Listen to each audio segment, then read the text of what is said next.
मकड़ी, चींटी और जाला।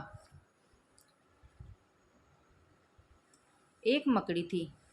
उसने आराम से रहने के लिए एक शानदार जाला बनाने का विचार किया और सोचा कि इस जाले में खूब कीड़े मक्खियाँ फंसेंगी और मैं उसे आहार बनाऊंगी और मज़े से रहूंगी। उसने कमरे के एक कोने को पसंद किया और वहाँ जाला बुनना शुरू किया। कुछ देर बाद आधा जाला बुनकर तैयार हो गया। यह देखकर वह मकड़ी काफ़ी खुश हुई कि तभी अचानक उसकी नज़र एक बिल्ली पर पड़ी जो उसे देखकर हंस रही थी। मकड़ी को गुस्सा आ गया और वह बिल्ली से बोली, हंस क्यों रही हो? हंसो नहीं तो क्या करूं? बिल्ली ने जवाब दिया, यहाँ मक्खियाँ नहीं हैं, ये जगह तो बिल्कुल साफ सुथरी है। यहाँ कौन आएगा तेरे जाले में? ये बात मकड़ी के गले उतर गई। उसने अच्छी सलाह के लिए बिल्ली को धन्यवाद दिया और जाला अधूरा छोड़कर दूसरी जगह तलाश करने लगी। उसने इधर उधर देखा, उसे एक खिड़की नजर आई और फिर उसमें जाला बुनना शुरू किया। कुछ देर तक वह जाला बुनती रही। तभी एक चिड़िया आई और मकड़ी का मजाक उड़ाते हुए बोली, अरे मकड़ी, तू भी कितनी बेवकूफ़ है। क्यों? मकड़ी ने पूछा। चिड़िया उसे समझाने लगी, अरे यहाँ तो खिड़की से तेज हवा आती है, यहाँ तो अपने जाले के साथ ही उड़ जाएगी। मकड़ी को चिड़िया की बात ठीक लगी और वह वहाँ भी जाला अधूरा बना छोड़कर सोचने लगी, अब कहाँ जाला बनाया जाए। समय काफ़ी बीत चुका था और अब उसे भूख भी लगने लगी थी। अब उसे एक अलमारी का खुला दरवाज़ा दिखा और उसने उसी में अपना जाला बुनना शुरू किया।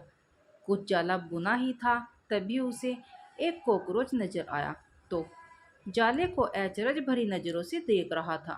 मकड़ी ने पूछा, इस तरह क्यों देख रहे हो? कॉकरोच बोला, अरे यहाँ कहाँ जाला बुनने चली आई? ये तो बेकार की अलमारी है, अभी ये यहाँ पड़ी है, कुछ दिनों बाद इसे बेच दिया जाएगा और तुम्हारी सारी मेहनत बेकार चली जाएगी। यह सुनकर मकड़ी ने वहाँ से हट जाना ही बेहतर समझा। बार बार प्रयास करने से वह काफ़ी थक चुकी थी और उसके अंदर जाला बुनने की ताकत ही नहीं बची थी। भूख की वजह से वह परेशान थी।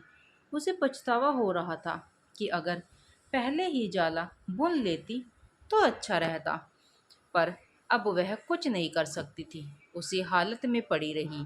जब मकड़ी को लगा कि अब कुछ नहीं हो सकता है, तो उसने पास से गुजर रही चींटी से मदद करने का आग्रह किया। चींटी बोली, मैं बहुत देर से तुम्हें देख रही थी। तुम बार बार अपना काम शुरू करती और दूसरों के कहने पर उसे अधूरा छोड़ देती, और जो लोग ऐसा करते हैं उनकी यही हालत होती है। और ऐसा कहते हुए वह अपने रास्ते चली गई और मकड़ी पछताती हुई निढाल पड़ी रही। दोस्तों, हमारी ज़िंदगी में भी कई बार कुछ ऐसा ही होता है। हम कोई काम स्टार्ट करते हैं, शुरू शुरू में तो हम उस काम के लिए बड़े उत्साहित रहते हैं, पर लोगों के कमेंट्स की वजह से उत्साह कम होने लगता है और हम अपना काम बीच में ही छोड़ देते हैं। और जब बाद में पता चलता है कि हम अपनी सफलता के कितने नज़दीक थे, तो बाद में पछतावे के अलावा कुछ नहीं बचता।